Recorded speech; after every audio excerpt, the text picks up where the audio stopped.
अस्सलाम वालेकुम वरहमतुल्लाह। Good morning, आदाब, नमस्कार, सत श्री अकाल। स्टेज पर तशरीफ़ फरमा तमाम मौजूद मेरे साथी राष्ट्रीय कार्यकारिणी के सदस्य और मेरे सामने तमाम राष्ट्रीय प्रतिनिधि सम्मेलन में आए हुए भारतवर्ष के अलग अलग प्रदेश से तमाम प्रतिनिधियों को मैं इस बात के साथ आज के इस याद के साथ आज की इस प्रतिनिधि सम्मेलन को कि हमारे जो नेशनल प्रेसिडेंट एम.के. फैजी साहब हमारी जो फिक्र है, चाहे वो आज जेल में है, लेकिन वो फिक्र की वजह से वो आज भी हमारे साथ हैं।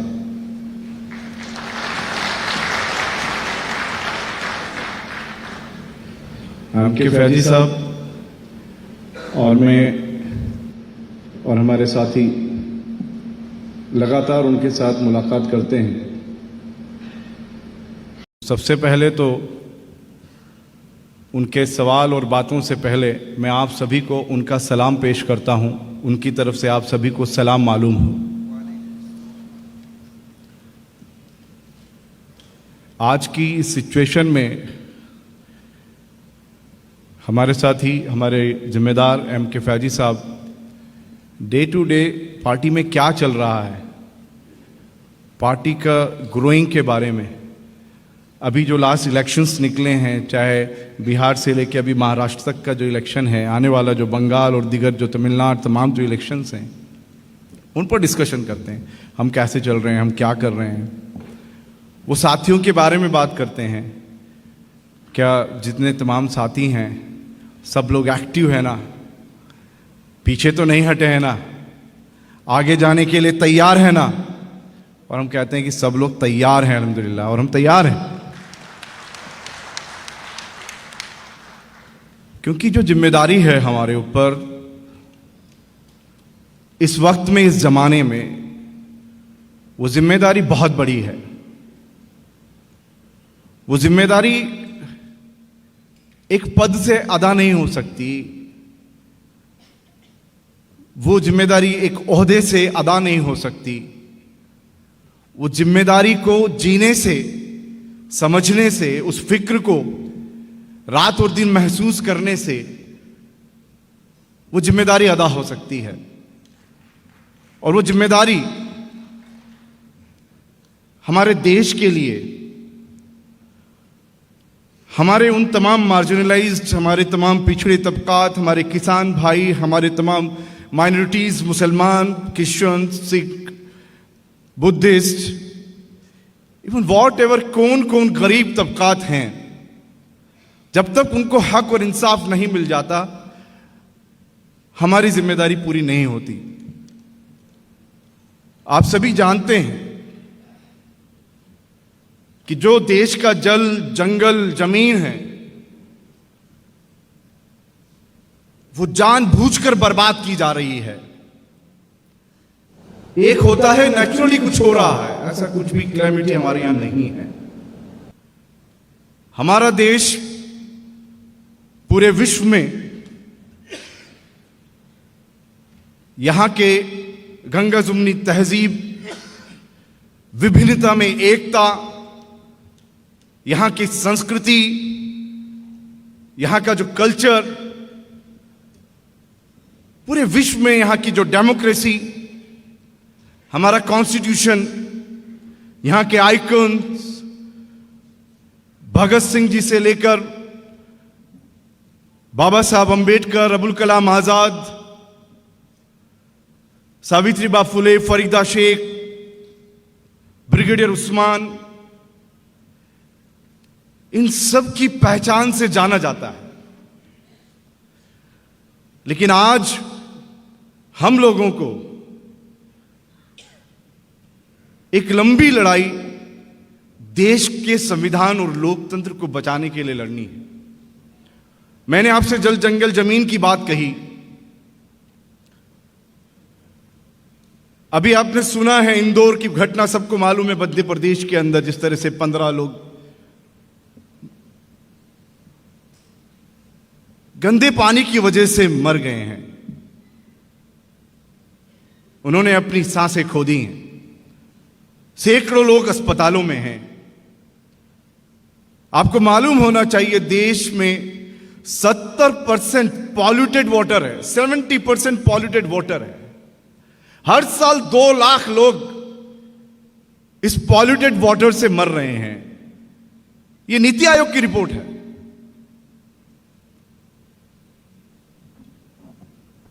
और 60 करोड़ लोगों को तो पानी ही नहीं मिल रहा है, पानी का संकट है। हमारे जो जंगल हैं वो बेच दिए जा रहे हैं। आप ईस्ट इंडिया कंपनी की बात करते थे, अभी अडानी मोडानी इंडिया कंपनी हमारे देश के अंदर राज करने लगी है। उसे ब्रिटिश गवर्नमेंट हेल्प करती थी। यहां फासिस्ट गवर्नमेंट वही काम कर रही है जो ब्रिटिश गवर्नमेंट काम करती थी। इंडिया खतरे में है।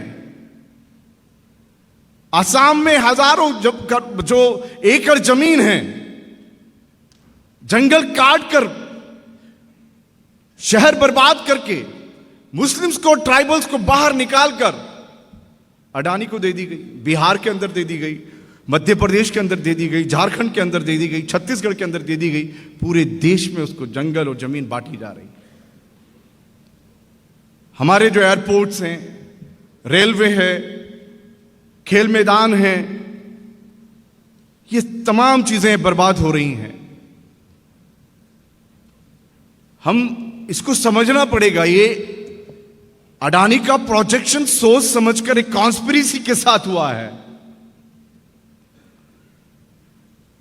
कहीं अंबानी भी आते हैं, लेकिन ये जो मोडानी वर्क हो रहा है देश के अंदर, क्या डेलिबरेटली हमारे देश को गुलाम बनाने की तरफ ये कदम है कि इस तरह से हमारे देश के जल, जंगल, जमीन बर्बाद किए जा रहे हैं। और जितनी स्कीम्स हैं गवर्नमेंट की, तमाम स्कैम्स हैं। इंडिया में आज तक जो डिमोनेटाइजेशन है, जो आप सोच रहे हैं भूल गए हम लोग, नोटबंदी, उससे बड़ा स्कैम नहीं हुआ है। जितनी आप देखेंगे, जीएसटी हो, चाहे प्रधानमंत्री जो कौशल विकास हो, या स्मार्ट इंडिया, स्किल इंडिया, एक स्कीम आप बता दीजिए जो सक्सेस है। ये गवर्नमेंट जो गरीबों का नाम लेके भी मनरेगा को जिस तरह से जीराम जी कहा गया, जितनी स्कीम्स हैं, जितनी पॉलिसी लेकर आए हैं, वो सब देश को बर्बादी की तरफ ले जाने के लिए। अभी आप देख रहे हैं एसआईआर पूरे देश के अंदर, उसके बारे में आप जानते हैं। इसलिए उन पॉइंट्स को जस्ट मैं आपको याद दिलाते हुए चल रहा हूं। उनके मकसद क्या हैं? हम जब बात करते हैं तो पूरे इंडिया का मीडिया और पूरी मशीनरी ये दिखाने की कोशिश करती है, और उसके अंदर जो एनएसए, जो इतने बड़े औहदे पर बैठे हुए डोवाल, अजीत डोवाल, वो उसमें मुख्य रूप में, मुख्य भूमिका में आ जाते हैं। देश में दिखाया जाता है यहां पर जो समस्याएं हैं, रोटी, कपड़ा, मकान, स्वास्थ्य, शिक्षा, ये नहीं है। यहां की समस्याएं हैं हिंदू मुस्लिम, यहां की समस्याएं हैं मुस्लिम। जितने आप एजेंडे देखेंगे, एसआईआर आया, लोगों को लगा मुसलमानों के वोट कम हो रहे हैं। सीए आया, सबको लगा ये मुसलमानों को सबक सिखाने के लिए, घुसपैठियों को रोकने के लिए एक दिखाया जा रहा है। लिंचिंग्स हैं, ये सब मुसलमानों के लिए है। बुलडोज किया जा रहा है मुसलमानों के लिए है। जितने भी जो राइट्स या जो एट्रोसिटीज हो रही हैं ये मुसलमानों के लिए है। जो एनए से अजीत डोवाल बोलते हैं कि यहां प्रतिशोध लिया जाएगा, जिसमें दिखाया जाता है, सभी के स्टेटमेंट्स देखे होंगे आपने, कि एक कम्युनल भाषण दिया है यहां के नेशनल सिक्योरिटी एडवाइजर ने, जिनकी जिम्मेदारी है वो युवाओं से कह रहे हैं, यूथ से कह रहे हैं प्रतिशोध लेना है। लेकिन मेरे साथियों, मेरे भाइयों बहनों, हमें समझना है और हम जानते हैं, समझते हैं, हमें जिम्मेदारी निभाना है। हमें जिम्मेदारी ये निभाना है कि अवाम तक ये पहुंचाना है कि एसआईआर का मसला सिर्फ मुसलमानों का नहीं है। कितने ट्राइबल्स, जो मजदूर एक जगह से दूसरी जगह पर काम कर रहे हैं, जो वहां पर अवेलेबल नहीं हो रहे हैं, कितने करोड़ों नाम कट चुके हैं। खास तौर पर ये महिला विरोधी सरकार अकेले यूपी में 22% के करीब जो लास्ट महिलाएं थी उनके नाम डिलीट कर दिए गए हैं, वोटर लिस्ट से डिलीट कर दिए हैं। कितने ट्राइबल्स, मजदूर, शेड्यूल कास्ट के लोग, बहुत लोगों के नाम गए हैं। हमें इनके एजेंडा को चेंज करना पड़ेगा, बताना पड़ेगा, समझाना पड़ेगा कि जब आप बिल्किस बानो के वक्त पर चुप हो रहे थे, तब हमें याद होना चाहिए वही चीज उन्नाव में भी हमारी वो बहन कौन सी है। वो हिंदू बहन नहीं है, वो इंडियन बहन है। इसी तरह से बिल्किस बानो भी सिर्फ मुस्लिम नहीं, इंडियन है, भारतीय है। ये बताना पड़ेगा, आपको बताना पड़ेगा। जो लिंचिंग हो रही है, जब पहलू खान की, अशफाक की और जो अलग अलग जगहों पर लिंचिंग हुई है, आज सबको मालूम पड़ा है। हमारा एक बच्चा, एक स्टूडेंट बनारस यूनिवर्सिटी के अंदर पढ़ने वाला है, जो एंजल चकमा है, उसकी अभी लिंचिंग करके मारा है। वो कौन है? हमें बताना पड़ेगा कि ये लोग प्रोपोगेंडा करके आपको मुस्लिम लिंचिंग दिखाते हैं। आपको बताना पड़ेगा कि दलित भाई तो एफआईआर भी नहीं लिखाते हैं, कितनी उनकी लिंचिंग हो चुकी है। ट्राइबल एरियाज में कितनी लिंचिंग हुई है, हमारे क्रिश्चियंस ब्रदर्स की कितनी लिंचिंग हो रही है। जब आपसे ये मस्जिद पर हमलों की बात करते हैं, हो रहे हैं, नहीं हो रहे नहीं बोलता हूं मैं, मंदिर पे ये मज़ारों पर या दरगाहों पर जो दिखाते हैं, लेकिन हमें बताना पड़ेगा कि बनारस के अंदर कितने सैकड़ों मंदिर इसी गवर्नमेंट ने तोड़ दिए हैं। आरएसएस के कार्यालय के पास में हनुमान मंदिर को इसी सरकार ने तोड़ा है। हमें बताना पड़ेगा कि यह सरकार सिर्फ मुसलमानों की नहीं, ये भारत की दुश्मन है, ये इंडिया की दुश्मन है।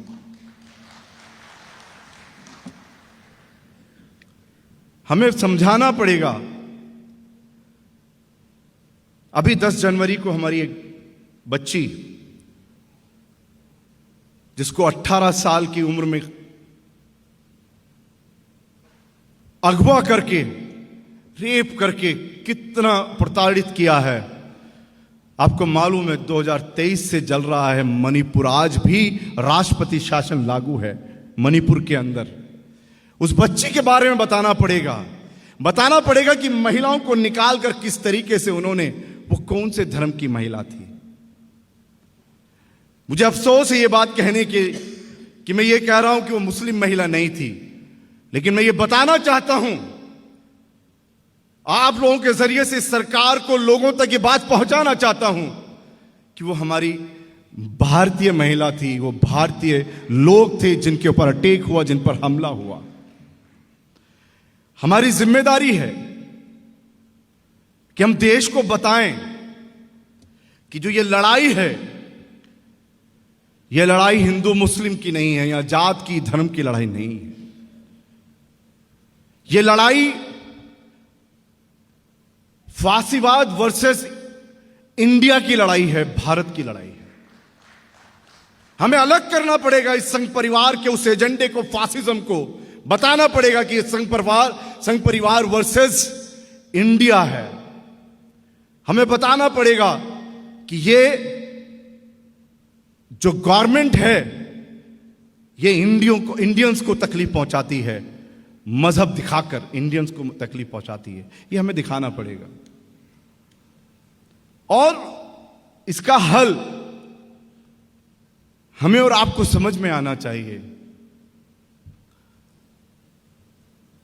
क्योंकि आए दिन अलग अलग एजेंडा, मैं उन पॉइंट्स पे और आगे नहीं जाते हुए, आपको मालूम है अभी हाल ही के अंदर जिस तरह से बरेली की घटना हुई, एक ऑनर ने खुद अपना खाली मकान दिया हुआ था और यहां पर आप जब 14 से 28 तक पूरे जब संविधान के उस आर्टिकल को पढ़ेंगे तो आपको अपनी स्वतंत्रता, बराबरी, समानता और आपके रिलीजियस फ्रीडम, जो गैर कानूनी तरीके से ये पुलिस आज कानून पर हमला कर रही है, वो बताना पड़ेगा कि उन 12 लोगों को जो अरेस्ट किया, ये समझाना पड़ेगा कि ये वही सरकार है, टेनी की यही सरकार है जिसका बेटा मोनू मिश्रा, जिसने किसानों को कुचल दिया था, गाड़ी से मार दिया था। ये हमें समझाना पड़ेगा कि जब ये इश्यूज आते हैं तो किस तरह से हमारा देश, जो आइडिया ऑफ इंडिया है, उसे एक करना है। इसका सॉल्यूशन कौन है? क्या हम लोग सिर्फ जज्बाती बात करने वाले लोग हैं, या हमारे पास विजन है, या कोई ऑल्टरनेट है? आप जानते हैं जितनी भी जो सेक्युलर सरकार बोले जाती हैं वो सेक्युलर नहीं है।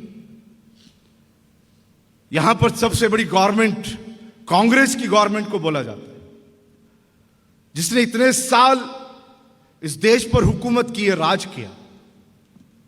आपको समझ में आएगा कि वो लोकतंत्र से नहीं, फांसीवाद से राज किया है।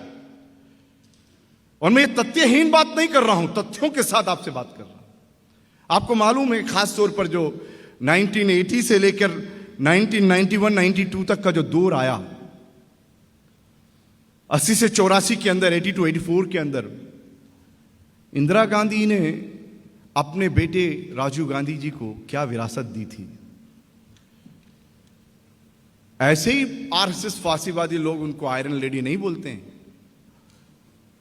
आपको याद होगा उस वक्त के जो संघ प्रमुख सरसंघचालक बाला साहेब देवरस के साथ इंदिरा गांधी ने जो मुलाकातें शुरू की, आज तो बाहर आ चुकी हैं, खासतौर पर नीरजा चौधरी की जो किताब लिखी हुई है और दीगर और भी सोर्सेस हैं, कि बाला साहेब के साथ उस वक्त के जो देवरस बाला साहब थे, उनके साथ मिलजुल कर अपनी गवर्नमेंट बनाई है। राजीव गांधी जो उनके छोटे भाई हैं, भाऊराव देवरस, उनके साथ कितनी मुलाकातें हुई हैं।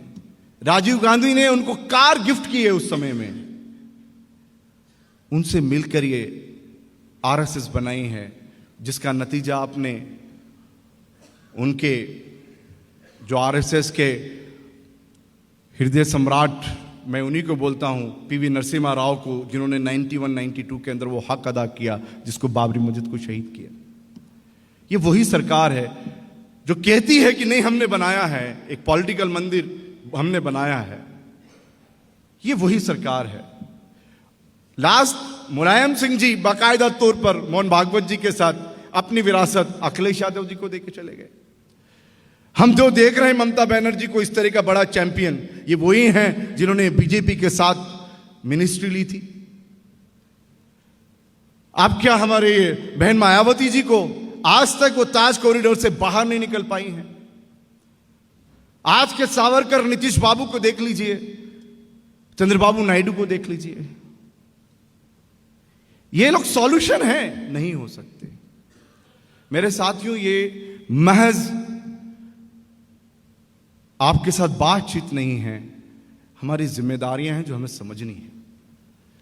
हमारी जिम्मेदारियां हैं कि हम लोग किस तरह से इस देश को बचाएं, किस तरह से हम हमारे जो आइडिया ऑफ इंडिया का जो नज़रिया रखकर देश को आज़ादी के लिए जो कुर्बानियाँ दी हैं, चाहे वो शहीद भगत सिंह हों, अशफाकुल्ला खान हों, बाबा साहेब भीम राव अम्बेडकर साहब हों, सुभाष चंद्र बोस हों, अबुल कलाम आज़ाद हों, सावित्रीबाई फुले हों, फातिमा शेख हों, और पेरियार साहब, आप जहाँ बैठे हैं साउथ के अंदर, तमिलनाडु से जो पेरियार साहब आते हैं, पेरियार साहब की जो कुर्बानियाँ हों, या जो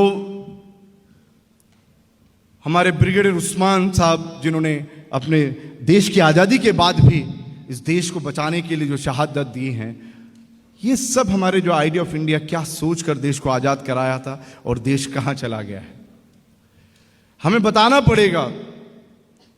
मुझे वो चंद पंक्ति अभी राहत इंदौरी की याद आ रही है। सब लोग उसको आजकल गुनगुनाते हैं, हर हलके में उसको बोला जाता है कि लगेगी आग तो आएंगे घर कई जद में, यहां पे सिर्फ हमारा मकान थोड़ी है, सबका खून शामिल है यहां की मिट्टी में, किसी के बाप का हिंदुस्तान थोड़ी है। कहने में बात कड़वी है, लेकिन ये हर भारतीय की बात है। जब हम बात करते हैं फासीवाद वर्सेस इंडिया की, तो हमें समझना चाहिए कि हम कैसे उसको इस धर्म की बेड़ियों से तोड़ सकते हैं। हमें बताना पड़ेगा कि उस फासीवाद के साथ, उस संघ परिवार के साथ, अगर अजमेर का दीवान भी हो और मौलाना इलियास भी हो, तो वो वही फासीवादी है, वो कोई धर्म के आधार पर अलग नहीं होगा, वो एक फासीवादी होगा। उस तरफ जो भी फासीवाद के अंदर मुस्लिम हो, क्रिश्चियन हो, क्या भी जाति धर्म का हो, वो एक अलग अधर्मी है जो फासीवाद का साथ दे रहा है। और इधर जो भी हो, अपर कास्ट ब्राह्मण हो, चाहे दलित हो, आदिवासी हो, जो इंडिया को समझ रहा है, जो आइडिया ऑफ इंडिया को जानता है, वही असली भारतीय है, इंडियन है, जो देश को बचाएगा। इसलिए मेरे साथियों, बहुत और आगे बात को नहीं ले जाते हुए, आज हम पर बहुत बड़ी जिम्मेदारी है। मैंने आपसे शुरू में ही कहा, हमारी चाहे अब प्रदेश प्रतिनिधि सम्मेलन से चुनकर प्रदेश कार्यकारिणी के लोग आए हैं, या नई अभी राष्ट्रीय कार्यकारिणी आएगी, हम और आप जानते हैं, वी आर कैडर्स, हम सब कैडर्स हैं। ये असली पहचान है हमारी। हम आज इधर बैठे हों, इधर खड़े हों, या उन भाइयों की तरह हम लोग वहां खड़े हों, हम सब एक ही जिम्मेदारी के साथ, एक ही आइडियोलॉजी के साथ जीने वाले हैं। हमें फर्क नहीं पड़ता कि हमें क्या जिम्मेदारी मिल रही है, क्योंकि ये ओहदा नहीं है। हमें फर्क ये पड़ता है, हम खड़े हैं, फिर भी हमारी मणिपुर की बहन को मारा जाता है, जलाया जाता है, उसके साथ बलात्कार किया जाता है। हमें फर्क पड़ेगा कि उन्नाव के हाथरस की बहन को जलाया जाता है। हमें फर्क पड़ेगा कि किसानों को कुचल दिया जाता है। हमें फर्क पड़ेगा कि दलितों को आज भी चप्पल पहनकर नहीं निकलने दिया जाता, घोड़ी पर बैठने नहीं दिया जाता। हमें फर्क पड़ता है कि आज भी लिंचिंग होती है और यहां के लोगों के घर उजाड़ दिए जाते हैं। हमें वो फर्क पड़ता है। हमारी फर्क लोगों के आंसुओं से हमें फर्क पड़ता है, उनकी नाइंसाफी से हमें फर्क पड़ता है, उनके साथ हो रहे अन्याय से हमें फर्क पड़ता है। हमें यह फर्क नहीं पड़ता कि हमें मालाएं पहनाई हैं, या हमें सजाया गया है, या कुर्सियां मिली हैं। हमें यह फर्क पड़ता है, क्या हम लोग जिस जिम्मेदारी को वादे के साथ निभाने के लिए निकले हैं, क्या उस वादे को हम निभा रहे हैं? क्या हम एकजुट होकर इस देश को बचाने के लिए एक आवाज बन रहे हैं? क्या एक इस आने वाले समय के लिए इस देश को एक उम्मीद दे पा रहे हैं या नहीं पा रहे हैं? ये हमारी जिम्मेदारी है। आज देश को उम्मीद देने की जरूरत है।